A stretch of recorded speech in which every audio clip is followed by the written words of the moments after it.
Perkenalkan, saya Pamela Warman, saya Nadia Agustini. Di sini kami akan membahas materi penting yang dapat membantu teman-teman belajar mengenai teori belajar kognitivisme. Jadi, pastikan teman-teman untuk memahami materi ini dengan baik dan jangan ragu untuk mengulang bagian yang kurang dipahami.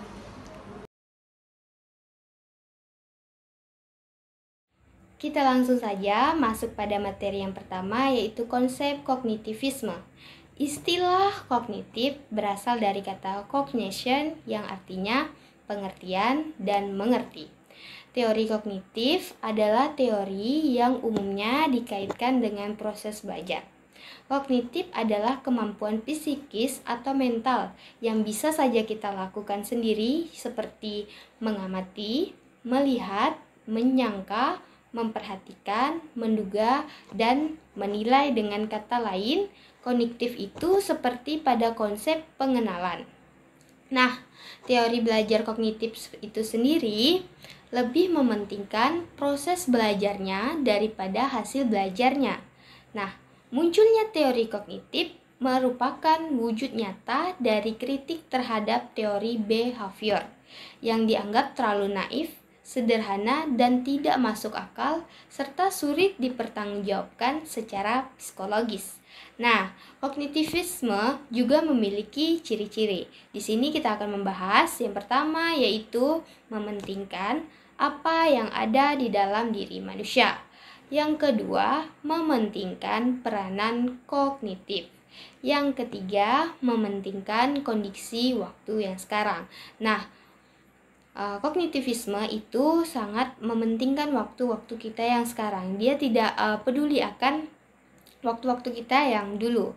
Nah, kognitivisme juga memiliki fungsi. Yang pertama, memberikan pengertian. Yang kedua, menghasilkan emosi. Nah, menghasilkan emosi di sini itu artinya kita dididik untuk bisa mengontrol emosi kita sendiri. Yang ketiga, memberikan motivasi terhadap konsekuensi perilaku. Nah, pembelajaran kognitif lebih kepada menggunakan pengalaman yang tersedia untuk membantu dalam proses pembelajaran yang dapat merangsang ingatan para peserta didik. Berakar dari psikologi Gestalt dan hasil dari karya Jean Piaget, kognitivisme mulai dominan pada tahun 1960-an, menggantikan dominasi behaviorisme. Karena menurut kaum kognitivisme, behaviorisme dianggap sudah tidak mampu menjelaskan fenomena kompleks seperti motivasi yang terjadi dalam diri individu dan perilaku sosial. Para ahli psikologi dan pendidikan saat itu mulai melihat proses kognitif sebagai sebuah proses yang kompleks, yang meliputi proses berpikir, memecahkan masalah, bahasa, pembentukan konsep, dan proses informasi. Teori kognitivisme lahir sebagai bentuk kritik terhadap teori behaviorisme. Setidaknya terdapat 3 pokok bentuk kritik terhadap teori behaviorisme. Yang pertama adalah behaviorisme tidak menjelaskan tentang penguasaan bahasa, bagaimana sebuah bahasa dipelajari, dan sejak usia berapa tahun seseorang mulai belajar bahasa. Yang kedua adalah behaviorisme tidak menjelaskan mengapa sekelompok orang bisa merespon sebuah stimulus dengan cara yang berbeda. Yang ketiga, behaviorisme tidak menjelaskan bagaimana reinforcement bisa memotivasi seseorang, karena pada kenyataannya dalam kehidupan sehari-hari, seseorang tidak selalu mendapatkan hadiah atas kerja keras yang dia lakukan. Kognitivisme bukanlah merupakan hasil pemikiran satu orang, melainkan sekumpulan dari beberapa teori. Di antaranya adalah Jean Piaget, yaitu teori pengembangan kognitif individu. Yang kedua, David Ausubel, yaitu mengenai teori asimilasi. Dan Robert, yaitu mengenai kondisi pembelajaran. Selanjutnya kita akan membahas teori kognitivisme menurut para tokohnya. Yang pertama, Jean Piaget. Menurutnya, belajar akan lebih berhasil apabila disesuaikan dengan tahap perkembangan kognitif peserta didik. Peserta didik hendaknya diberikan kesempatan berinteraksi dengan lingkungan secara aktif, mencari dan menemukan berbagai hal dari luar. Contohnya ya seperti dari lingkungan ia sendiri. Menurut Piaget, perkembangan kognitif merupakan suatu proses yang genetik, artinya proses yang didasarkan atas mekanisme biologis dari perkembangan sistem syaraf. Nah, Piaget juga mengatakan bahwa proses belajar itu ada 3 tahapan. Nah, di sini kita akan membahas tentang 3 tahapan menurut Piaget tersebut. Yang pertama yaitu tahapan asimilasi. Asimilasi adalah proses pengintegrasian informasi baru ke struktur kognitif yang sudah ada. Nah, contohnya nih, siswa di kelas sudah tahu bagaimana cara penjumlahan. Nah, guru mengajarkan bagaimana cara perkalian. Nah, di situ akan terjadi proses pengintegrasian dari cara penjumlahan yang siswa awalnya memang sudah tahu kepada proses pengintegrasiannya kepada cara perkalian. Nah, informasi baru yang telah guru sampaikan itu namanya proses pengintegrasian. Yang kedua, akomodasi. Proses penyesuaian antara struktur kognitif ke dalam situasi yang baru. Nah, ini contohnya siswa di kelas sudah paham, sudah tahu tentang materi perkalian. Nah, guru mencoba untuk mengevaluasi mengenai pemahaman murid tersebut. Yang ketiga, yang terakhir, ekuilibrasi. Proses penyesuaian yang berkesinambungan antara asimilasi dan akomodasi. Nah, di sini ditekankan untuk siswa-siswa tetap harus belajar menambah ilmunya, tetapi harus tetap menjaga kewarasan mental psikis mereka sendiri. Nah, secara umum, Piaget mengatakan bahwa semakin tinggi tingkat kognitif seseorang, maka semakin teratur dan juga semakin abstrak cara berpikirnya.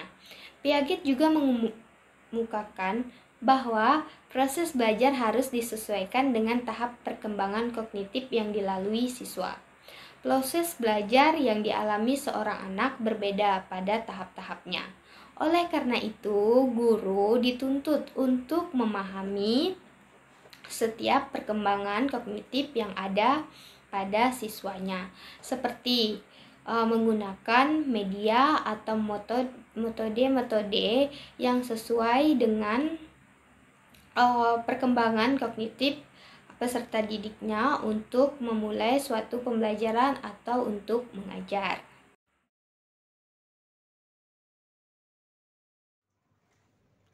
David Ausubel adalah seorang ahli psikologi pendidikan yang terkenal dengan teori belajar yang bermakna dan pentingnya pengulangan sebelum dimulainya pembelajaran. Belajar bermakna adalah penyajian materi yang dapat mengaitkan informasi baru yang diterima dengan konsep-konsep relevan yang terdapat dalam struktur kognitif yang dimilikinya. Tahap belajar bermakna, yang pertama ada pengaturan awal atau advanced organizer, mengarahkan siswa ke materi yang akan dipelajari dan mengingatkan siswa pada materi sebelumnya. Yang kedua adalah diferensiasi progresif atau progresif diferensial, mengajarkan konsep atau urutan belajar dari yang lebih umum ke khusus. Yang ketiga adalah belajar superordinate atau superordinate learning. Belajar terjadi bila konsep-konsep telah dipelajari sebelumnya. Yang keempat adalah penyesuaian integratif atau integrative condition, yaitu penjelasan tentang kesamaan dan perbedaan antara konsep-konsep yang telah dimiliki dengan konsep yang baru dipelajari. Yang kelima adalah konsolidasi atau consolidation, yaitu pemantapan materi dengan menghadirkan banyak contoh. Selanjutnya kita akan membahas tentang kontribusi teori kognitivisme menurut Robert M. Gagne. Nah, menurut Gagne, belajar merupakan seperangkat proses yang bersifat internal bagi setiap individunya, sebagai hasil transformasi rangsangan yang berasal dari peristiwa eksternal di lingkungan individu yang bersangkutan. Nah, menurut Getne juga, belajar memberikan kontribusi terhadap adaptasi yang diperlukan untuk mengembangkan proses yang logis, sehingga perkembangan tingkah laku adalah hasil dari efek belajar yang kumulatif. Nah, Getne memberikan kategori kemampuan belajar itu dibagi menjadi 4. Yang pertama, keterampilan intelektual atau kemampuan seseorang untuk berinteraksi dengan lingkungannya melalui penggunaan lambang. Yang kedua, strategi atau siasat kognitif. Strategi atau siasat kognitif yaitu keterampilan peserta didik untuk mengatur proses internal belajar, ingatan, dan pikiran. Nah, yang ketiga, informasi verbal. Apa itu informasi verbal? Informasi verbal ialah kemampuan untuk mengenal dan menyimpan nama atau istilah-istilah. Nah, yang terakhir, yang keempat, yaitu kemampuan atau keterampilan motorik. Keterampilan motorik itu sendiri ialah bagaimana siswa mampu mengorganisasikan gerakan sehingga berbentuk keutuhan gerakan yang tepat dan teratur.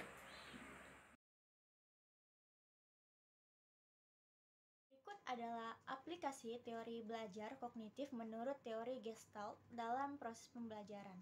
Yang pertama adalah pengalaman tilikan atau insight. Peserta didik memiliki kemampuan tilikan, yaitu mengenal keterkaitan unsur-unsur suatu objek. Yang kedua, pembelajaran yang bermakna atau meaningful learning.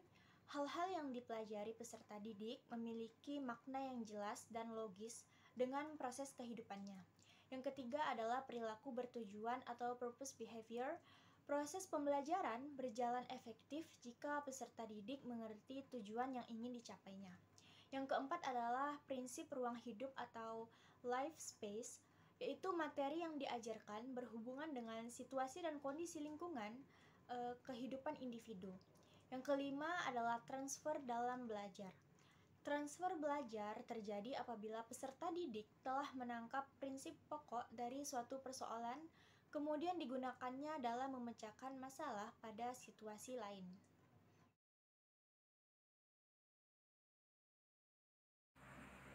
Kita masuk kepada materi terakhir yang akan dibahas di video pembelajaran kali ini, yaitu tentang materi kelebihan dan kekurangan dari teori belajar kognitivisme. Nah, pertama-tama kita akan membahas kelebihannya terlebih dahulu. Yang pertama, dapat meningkatkan kemampuan siswa untuk memecahkan masalah. Yang kedua, membantu guru memahami perkembangan kognitif. Yang ketiga, menjadikan siswa lebih kreatif dan mandiri. Mengapa lebih mandiri?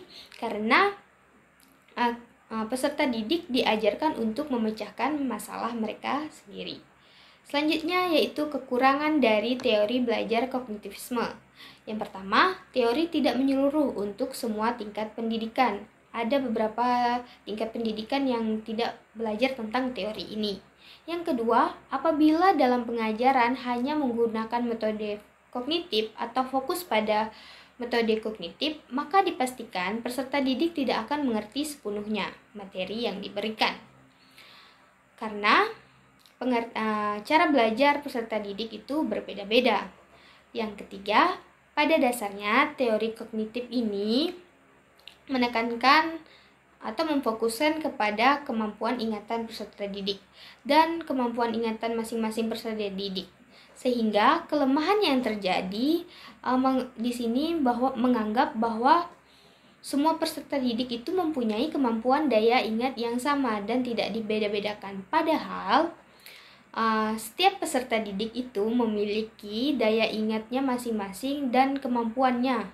Tidak semuanya itu dapat mengingat dengan baik. Demikian pembahasan teori belajar kognitivisme pada video kali ini. Semoga materi yang telah disampaikan dapat menambah pengetahuan teman-teman. Terima kasih atas perhatian teman-teman semuanya.